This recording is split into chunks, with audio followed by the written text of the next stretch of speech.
Right now, Pittsburgh's best sports show is about to begin. Call us or tweet us. We got things to talk about on the Ireland Contracting Nightly Sports Call. All right, Ken, thanks very much. Good evening, everyone, and welcome to another edition of the Ireland Contracting Nightly Sports Call right here on the Bordas & Bordas hotline, 412-575-2600. That's the way you can join the conversation. Give us a shout or tweet at KD Pump, at Paul Zeiss. Tonight we have a lot to get into, beginning with the Pittsburgh Penguins, who came away with another overtime win. They had one on Saturday. They get another tonight on a beautiful setup in overtime. Phil Kessel, using that shot reputation that he has, just turned John Gillies, the goaltender, inside out and set up a beautiful pass there for Justin Schultz, who puts it in.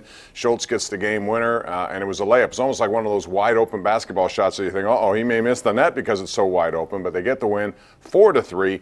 2 more points, which means they jump over the Flyers and into second place in the Metropolitan Division. They have one game in hand. They trail Washington by 1 point, but the Capitals have 2 games in hand. We welcome in Paul Zeiss of the Pittsburgh Post-Gazette and 93.7 The Fan, and taking care of business at home. They have a very good home record, which is why I still think some people will say, Paul, well, when they get to the playoffs, it doesn't matter who they play or who has home ice. I still like home ice if I can get it. The Penguins have been a much better home team than road team this year. No, there's no question. I mean, you always want home ice or home field advantage or whatever. So just because a team was good at winning on the road or is able to win on the road, that doesn't mean that you necessarily want to give away home games if you can avoid it. So, I think the thing about the Penguins are they're still kind of a work in progress in some ways with their sort of newly, configured team. And I think, Bob, what you see in this game tonight, they obviously still have a lot of firepower. I didn't think they played particularly well, though, for most of the game. And I think on defense, I think Tristan Jarry really saved them a lot. I think the defense gave up a lot of odd man rushes. I think they made a lot of mistakes, turnovers, that kind of stuff.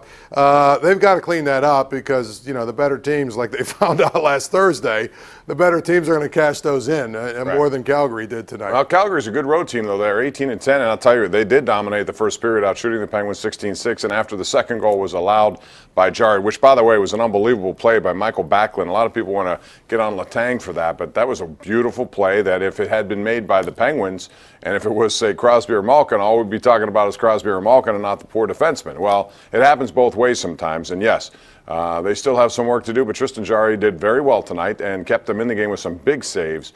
Jankowski, with a 2-on-1, had the biggest opportunity, and somehow he got his toe on it, a big stretch save along the goal line. All right, so the Penguins will next be in action on Wednesday against the Flyers in a game that means a lot in Philadelphia. But let's talk about the other trending topic today, and that would be Le'Veon Bell, who told ESPN and Jeremy Fowler that he has every intention to get everything he believes he's valued at, which means that he has turned down the Steelers again, which means the Steelers will apply the franchise tag, which means he could play this year for $14.5 million, which still would make him by $7 million the highest paid running back in the game. But it's not good enough for Lev Bell. Where do you think this is going, and can he win this negotiation? I think that he'll figure out that it's probably in his best interest to come to a conclusion that, let's work with the Steelers and figure it out and meet each other halfway. I can't imagine he's that dumb, really. I think he's stubborn. I think he's, his ego's in the way here right now. But at the end of the day, if I'm the Steelers, I call his bluff. I put that offer they put on the table last year, I put it on the table again and say, this is what you get. I mean, even if they paid him, and look, I think he should be the highest paid player. But he already is. I think he should be the highest paid running back in the NFL, but not by $7 million or $6 million. I mean, this is ridiculous. It's absurd. If the Steelers give him $13 million a year, I think they're out of their minds. That's just me. But apparently they've offered that much, and he's turned them down. I would, if I were them, I'd put the non-exclusive tag on him. Mm-hmm. If somebody else wants to pay him that and give me 2 first-round picks, so be it. I would do that. Yeah, I agree. I mean, it's to the point where he has to come down on his whatever his expectations are. And again, he keeps talking about his ability to catch the ball. Last I checked, that's part of the job description. Just like blocking as a wide receiver is part of the job description. It doesn't make you an offensive lineman so you can ask for more money. It makes you part of your job. The job has many requirements. Listen, I understand how good he is, and I understand what he thinks he's worth. That's fine. But you're already making much more than anyone else, and you stand to make $2 million more on top of that. So the bottom line is it's not going to go where you want it to go, so settle. I don't get it. He also brought up, Ben got his money and Brown got his money, so I should get mine. Well, if you look, Ben is now the 10th highest paid quarterback, And Brown is indeed the highest paid receiver by about $700,000.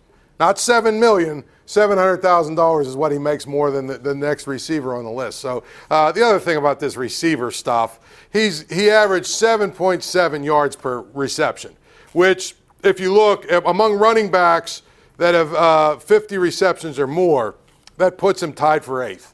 So it ain't like he's some game breaker that they're throwing the ball to and all kinds of different in space and he's making these big plays. He's not. It's just he's a dump he's a dump off guy. Right. But that's part of the job. It is. But my point is he has a lot of receptions because they dump it off a lot because Ben Roethlisberger drops back to pass a lot. All right, we're going to take a break. We want to hear from you. It's 412-575-2600. How do you feel about that? Also, the Penguins situation. Now they got Philly coming up this week and a game at Toronto before returning home on Sunday night. So it's a busy week. We love talking to you. Hope you love talking to us. Get involved right now. It's 412-575-2600. We're right here live on the Ireland Contracting Nightly Sports Call.